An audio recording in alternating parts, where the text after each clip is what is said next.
Okay, morning.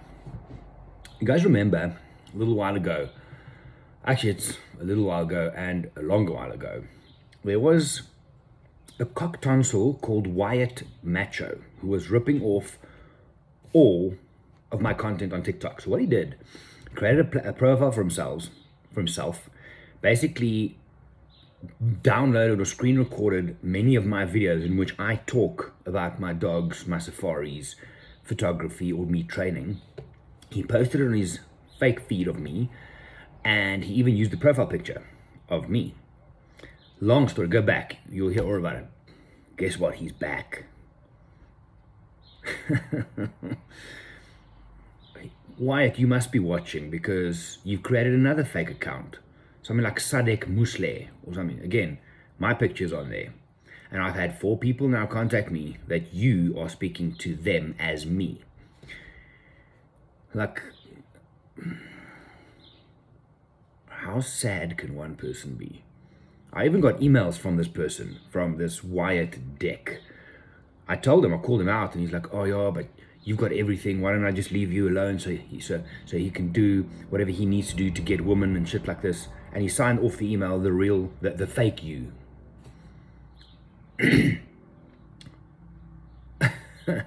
Not even sure what to tell you, man.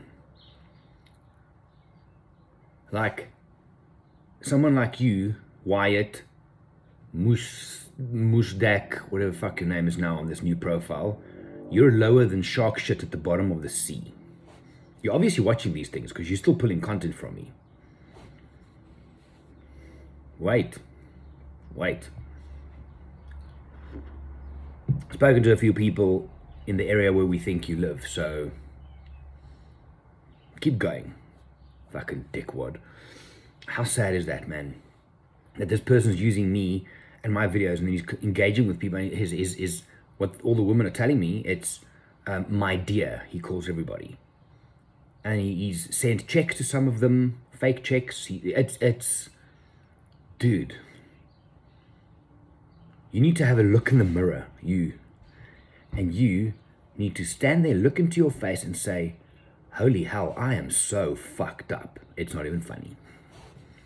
Anyway, whatever, man. Wheel turns, it'll come around. What else? I am going to, it's cold as shit today in Joburg. You can see I look like I'm going to the Arctic. It's cold and windy, and they say rain, 40% chance of rain.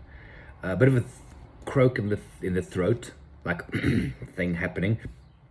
Not feeling on top form, but we're good. I'm going to record a couple of videos now, tutorial things, maybe to get another podcast out. The one yesterday, if you haven't listened yet, go and check the podcast episode number 335. It's about how Instagram is changing their focus towards video, and I give some advice and ideas on how photographers can kind of use that and keep on building their brand while still posting images. It was a fun one. Some great ideas for the podcast coming through, so I'll use all of those. What else? Oh, I listened to a podcast yesterday, Joe Rogan speaking to Quentin Tarantino. What a jewel. Tarantino he's a bit of an anomaly. Like, if you don't know him and you just watch his movies, you'll think he's like that Wyatt guy, all fucked up. But phenomenally interesting guy. His movie knowledge from the 70s, 80s, all the way through to now is just phenomenal. Great listen. They were talking on the radio this morning, this talk radio, while I was making coffee and stuff, about, they had someone singing, I don't know how they got to that, but that's when I turned on. Some woman from home singing the Little Mermaid song. What's it called?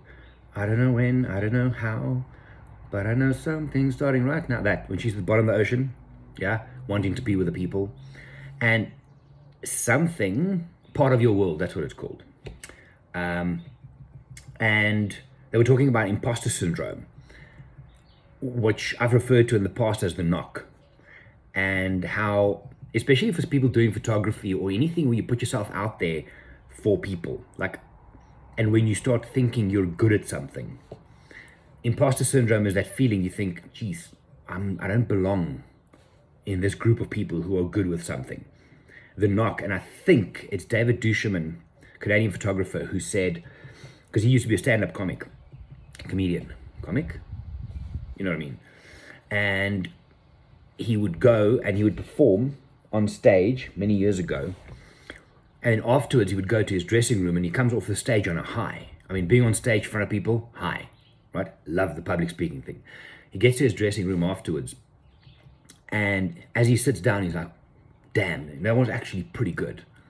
I feel good about myself. But then something in your mind, something small at the back of your head starts coming at you and saying, listen, they're going to come knock on the door now. You're going to get the knock. And when you open the door, there's like them or they. People who are going to tell you, sorry, man, you aren't as good as you think. The knock. We all wait for it. I do. I have. Still do, I guess.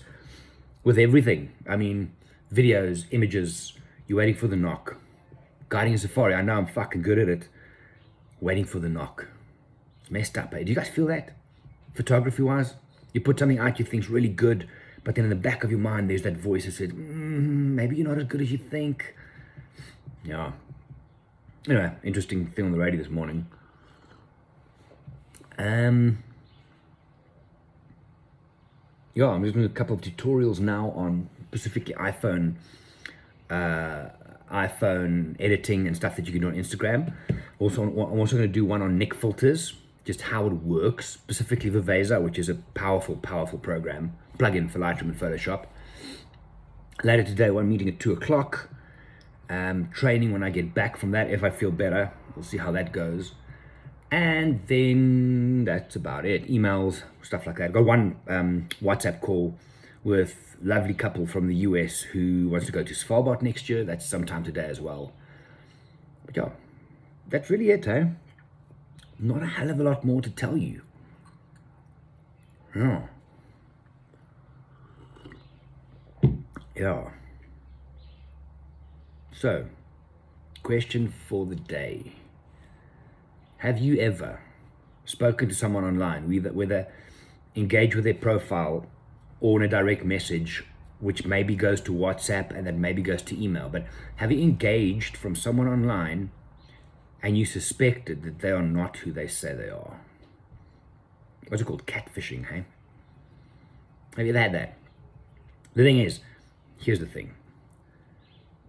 A lot of people make a persona for themselves online and they share what they think will get them likes or sponsorships or new fucking, I don't know, shoes or whatever.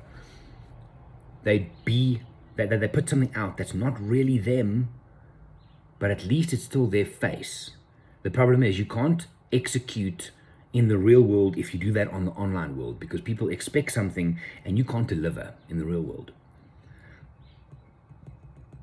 I've had once or twice where I'm speaking to people online, messages, hey Gerry, love your pictures, cool, want to come on a trip, okay, cool, let's go to direct message, talk, and the longer the conversation goes, you think, are you for real? I've had it a couple of times. So, question for the day. Have you ever engaged with someone online, any platform? Okay, not shit like Tinder and Bumble and all that stuff, because that's fucked up to start with. Nobody's real on there. Have you ever engaged with anybody on social? Let them finish. Have you ever engaged with someone on a social media platform and you thought to yourself, not sure this is real? I'd like to hear your comments, your answer to that question in the comments, and if you want to share a bit about it, hey, go for it. Anyway, let me get to videos. I'll chat to you tomorrow. My name is Gerry. I'm from Wild Eye. Bye.